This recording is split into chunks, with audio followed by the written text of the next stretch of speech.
Hey, I'm in the middle of a paint project, but I wanted to hop on here real quick because we just wrapped up Mark and we'll be starting Luke tomorrow. And by middle of a paint project, I actually mean a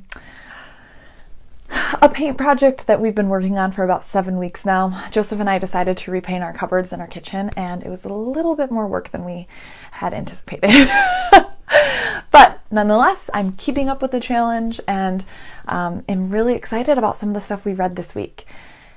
As I kind of said in the last video, the book of Mark is very short and succinct. And so as you notice, there was only 16 chapters, and I really enjoyed the style of writing. Mark was writing to the Romans, and so they were very no-nonsense, get down to business. You know, he really emphasized Jesus being who he says he was. So it was very action-oriented, and it was just refreshing after reading Matthew together.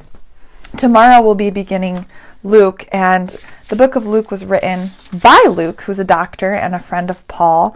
He's the only known Gentile author of the New Testament, and he also wrote Acts because he travels on Paul's missionary journeys.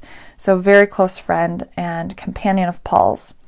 The audience of Luke is a little bit different because it's not necessarily to a demographic like the previous two books. Instead, he says it's written to Theophilus. One who loves God is what Theophilus means. So biblical scholars still argue whether or not Theophilus is an actual person, and that's what his name means, or if Luke is just addressing this to everyone who loves God and wants to learn more about him. Because in Luke we see really the author trying to present the life of Christ in a very relatable way that shows Jesus as the perfect human Savior and emphasizing that he's the Son of Man, that as God became man. So it's very relatable and it's also comprehensive. We'll go from the shortest, most succinct gospel to the most comprehensive gospel back to back.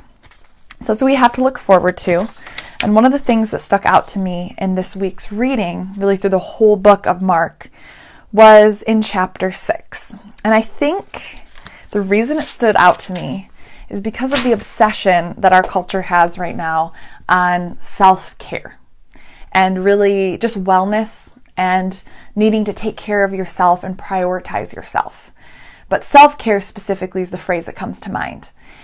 And this stuck out to me because Jesus often invites us into periods of rest, into practicing the Sabbath. And he does that with his disciples in Mark 6 after hearing about everything that they had done and everything that the apostles had taught. He says to them, "Come with me by yourselves to a quiet place and get some rest." So Jesus actually invites them into this rest, into this care of themselves. But it's not the same type of self-care that our culture is promoting today. And I'll show you why here in a minute. See, Jesus calls them to rest, and they get into the boat to a solitary place, but many people saw them leaving and ran on foot from all the towns to get to where they were going ahead of them. So when they landed, they actually saw a large crowd there waiting for them. And I imagine that the disciples were maybe a little bit disappointed, maybe a little ticked off, because here they were going to rest and enjoy some R&R. But how does Jesus respond? He has compassion on the crowd. And instead of ignoring them and focusing on himself, he meets their needs. He teaches them.